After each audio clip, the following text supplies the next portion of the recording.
Guys, good morning, welcome back to my channel. আশা করি সবাই খুব ভালো আছেন, সুস্থ আছেন। আমি খুব ভালো আছি। আজকে হচ্ছে সানডে আর রাধা অষ্টমী। মেঘ করে আসছে কি ওপাশ থেকে, এপাশে আকাশ পরিষ্কার, দুপাশে একদম কালো হয়ে আসছে। চলো স্নান টান করি, তার আগে চা খাবো। খাওয়া দাওয়া করে চা টা খেয়ে তারপর স্নান টান করবো। আর এই গোলাপটা কেটে দিয়ে দেবো ঠাকুরের কাছে। দেখুন, এমনি পরে শুকিয়ে যাবে, তার থেকে ভালো কেটে দিয়ে দিই। আমার মা এখানে রান্না করবে ভোগ, ভোগের বাসন সব ধুয়ে রেখেছে। তো রাধা অষ্টমী, ওই কারণে। আগে তো আমি জন্মাষ্টমী করতে পারিনি, গণেশ পুজো করতে পারিনি, ওই কারণে আয়োজন, বুঝলেন। চলুন চাটা খাই। এই পাশে মেঘ নেই, এ পাশে মেঘ করে আসছে।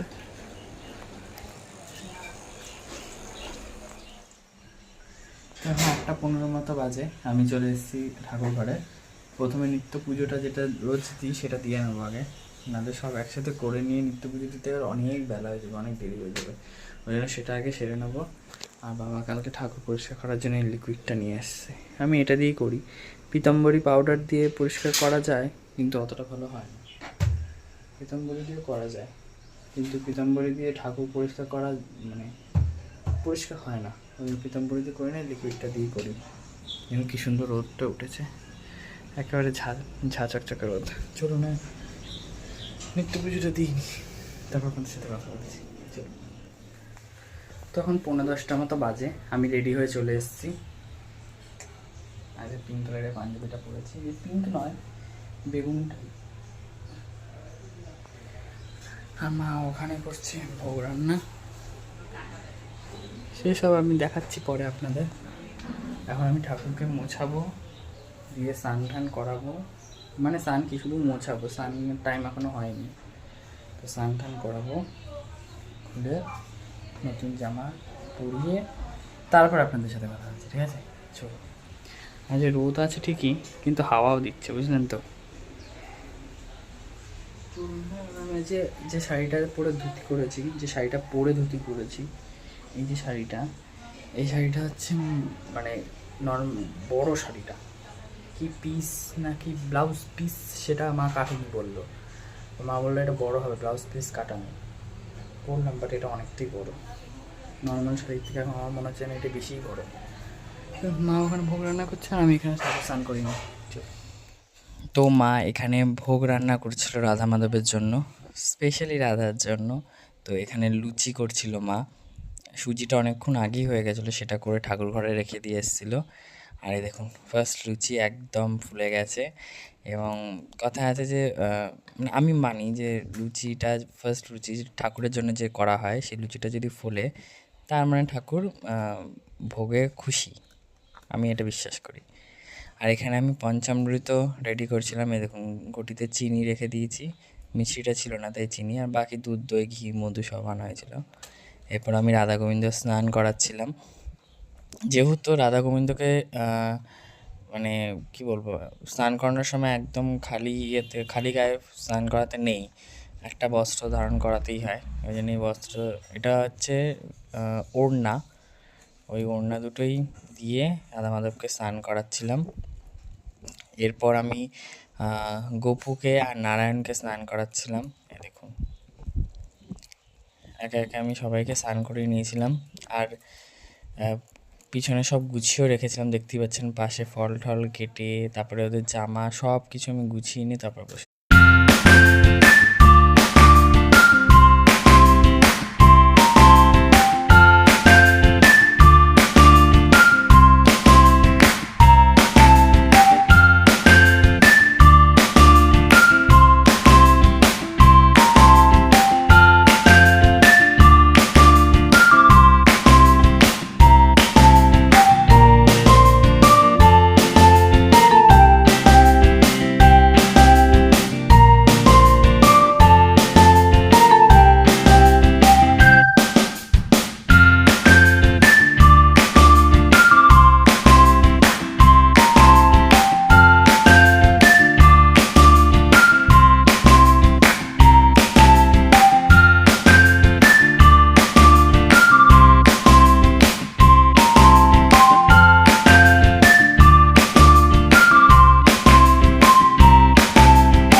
তো পুজোর শেষে আমি গীতা পড়ছিলাম। আমি ডেইলি বেসিকে গীতা পড়ি, যখনই আমি পুজো দিই তখনই আমি গীতা পড়ি। তো সব কিছু আরতি, পুজো, অঞ্জলি সব কিছু মানে পুজোর শেষে আমি গীতা পড়ে পুজোটা শেষ করছিলাম। তো দেখুন বসে আমি অনেক দিন যাবতই, প্রায় 1-1.5 বছর, আই থিঙ্ক 1 বছর তো হতে চললো আমি গীতা পড়ি পুজোর সময়। তো আমি চলে এসেছি ঠাকুরের সব কিছু গুছিয়ে, পুজো টুজো সব কমপ্লিট করে আমি চলে এসেছি। এখন বসেছি আমি প্রসাদ খেতে, লুচি, সুজি, মালপোয়া। এটা হচ্ছে কচু ভাজা। যেহেতু কচু রাধারানীর প্রিয়, আর কচু তরকারি করে দেওয়া যায়, কিন্তু আমাদের তরকারি করে দেওয়া বারণ, তাই জন্য কচু ভাজা করে দেওয়া হয়েছে। এখন এটা খাবো। আজকে আমাদের দুপুরের লাঞ্চ মেনু লুচি আর আলু পটলের তরকারি। বিশাল গরম লাগছে, কারণ এখন দেখুন ব্যাপক রোদ উঠলো। মেঘলা মেঘলা ছিল, মেঘ করে আসছিলো, মনে হচ্ছিল এখনও বৃষ্টি নামবে, কিন্তু রোদ উঠে গেলো। চলুন। তো আজকে রাধা মাধবের শ্রী রাধার ভোগেও ছিল লুচি, আর তাই আজকে আমাদের লাঞ্চের মেনুতে হচ্ছে গরম গরম ফুলকো ফুলকো লুচি। দেখুন ফার্স্ট লুচি একদম ফুলে গেছে, ফার্স্ট লুচি। আর ছিল লুচির সাথে খাওয়ার জন্য ছিল একদম গা মাখা মাখা করে আলু আর পটলের তরকারি। এই দেখুন মা একদম সকাল সকাল রান্না করে রেখে দিয়েছিল আলু পটলের তরকারি। তো চলুন, হ্যাঁ, খাওয়া দাওয়া করে নিই। আর ওই যে বলেছিলাম অ্যাকোয়ারিয়ামটা বসাবো, এই দেখুন অ্যাকোয়ারিয়ামটা এখানে বসিয়েছি। টাইগার মাছ আছে আর আছে গোল্ডফিশ একটা, এটা দিয়ে আপাতপক্ষে এখানে সেট করেছি অ্যাকোয়ারিয়ামটা। চলুন, হ্যাঁ, খেয়ে নিই, তারপর কথা বলছি। তখন 6টা মতো বাজে। আর কি তখন 6টা মতো বাজে, আমি বাবা যাচ্ছি একটু ঘুরতে, ঘুরঘুরু করতে। অনেকটাই লেট হয়ে গেছে, বেরোতে 6টা বেজে গেছে। যাবো একটু হুগলির দিকে, বাবার একটা বন্ধুর দোকান আছে ওখানে, ওই দোকানে বাবা যাচ্ছে। তাই বললাম চলো আমিও যাই, ঘোরা হয়ে যাবে, দেখা হয়ে যাবে। সো লেটস গো, চলো। তো আমরা যাচ্ছিলাম ছাইগালা ঘাট, যেখান থেকে আমরা ওই সাইড দিয়ে যাচ্ছিলাম। আর যে গণেশ পুজোর একটা 4th ডে, তো দেখুন 4th কি 3rd ডে, অনেক বড় করে পুজো হয় লাইটিং হয়ে।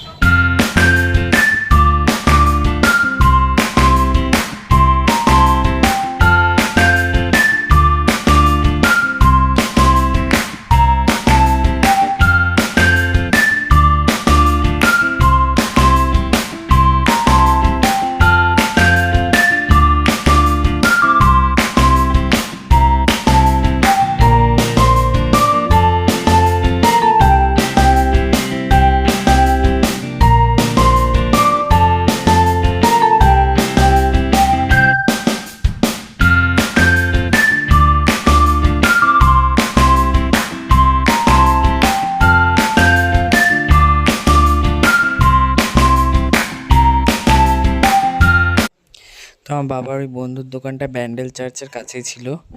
আমরা দেখা করে দোকানে বসে গল্প করে আমরা তখন ফিরছিলাম আর কি। আর ব্যান্ডেল চার্চ তখন বন্ধ হয়ে গেছিলো। আমরা যখন ইনফ্যাক্ট গেছি তখনই ব্যান্ডেল চার্চ বন্ধ হয়ে গেছিলো, ওই যে সামনে বাবা হাট। তো আমরা ওখানে গিয়ে দাঁড়িয়ে রয়েছি স্টেশনে। ট্রেন লেট ছিল, যেটা ট্রেন ছিল 7:25-এর ট্রেন। 7:35 বেজে গেল, ট্রেনের দেখা মিলছিল না। এবার অ্যানাউন্স হয়েছিল বলে আমরা তাড়াতাড়ি করে দৌড়ে দৌড়ে টিকিট কেটে এসে দাঁড়িয়ে আছি, কিন্তু অ্যানাউন্স হয়েছিল সামনে ওই 1 নম্বরের প্ল্যাটফর্মের গাড়িটার, ওই কারণে।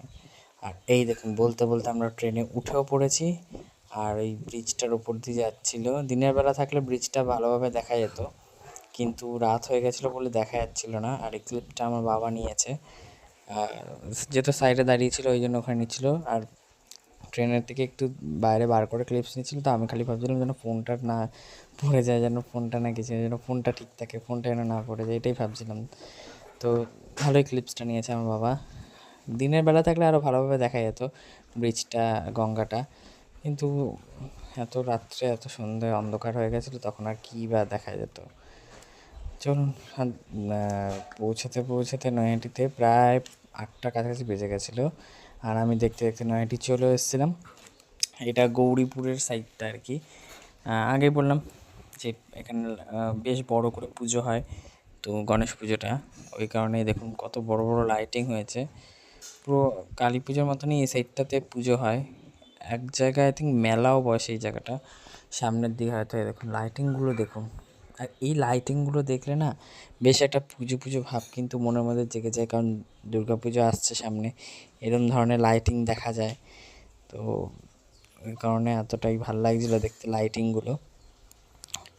চলুন, হ্যাঁ, আর খুব রাস্তায় জ্যাম ছিল, যেহেতু এখানে পুজো হচ্ছিল, রাস্তায় এত জ্যাম ছিল কি জানি। আর তার মধ্যে এই যে যার টোটোতে আমরা উঠেছি, উনি তো এত স্লো টোটো চালাচ্ছিল, কি আর বলবো। একেতে জ্যাম, তার মধ্যে এত স্লো টোটো।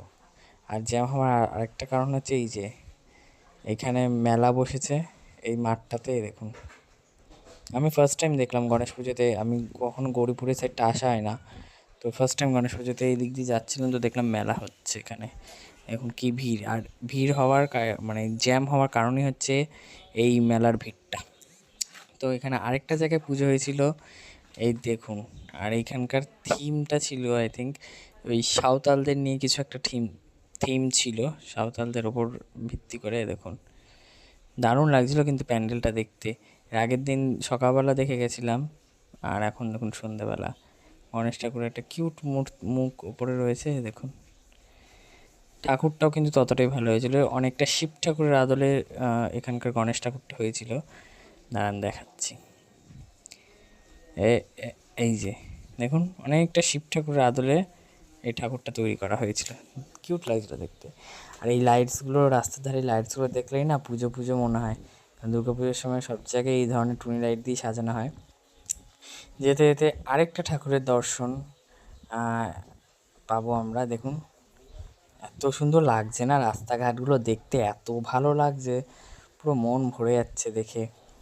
এত আলো আলো, পুরো পুজো পুজো মনে হচ্ছে দুর্গা পুজো চলছে। এই দেখুন এই ঠাকুরটা এত সুন্দর করেছে, এত ভালো লাগছিল দেখতে, মন জুড়িয়ে যাচ্ছিল দেখতে। আর এই দেখুন এইখানে পদ্মা ব্রিজের ওপরে একটা ঠাকুর ভাসান দেওয়ার জন্য নিয়ে যাচ্ছিল গঙ্গায়, সেই কারণে এইখানেও ভিড়, এইখানেও জ্যাম, এইখানেও লাইন। তো সে যাই হোক, এই দেখুন অনেক বড় বড় পুজোরা এরকম পজিশন বের করে নিয়ে যায়। যদিও আমি ফার্স্ট টাইম গণেশ পুজোর এরকম ভাসান দেখতে পাচ্ছি, কারণ কখনো আমি বেরোই না। যতদূর সম্ভব এটা আই থিঙ্ক 1.5 দিনের গণপতি যারা রাখে তাদের ভাসান চলছে এটা। তো অনেকে 1.5 দিন রাখে, কেউ 5 দিন রাখে, কেউ 10 দিন রাখে। যদিও 5 দিনই বেশি রাখে, 10 দিনটা খুব কমই রাখে বলা যায়।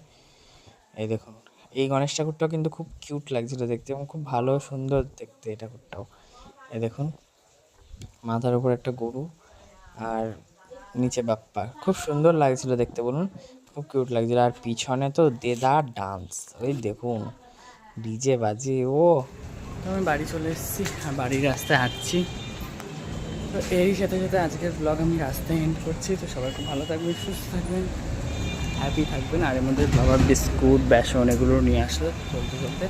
তো চলুন, হ্যাঁ, লাইক, শেয়ার, কমেন্ট, সাবস্ক্রাইব করতে ভুলবেন না। Daily lifestyle with Sourav. Tata, দেখা হবে নতুন একটা ব্লগে। টাটা।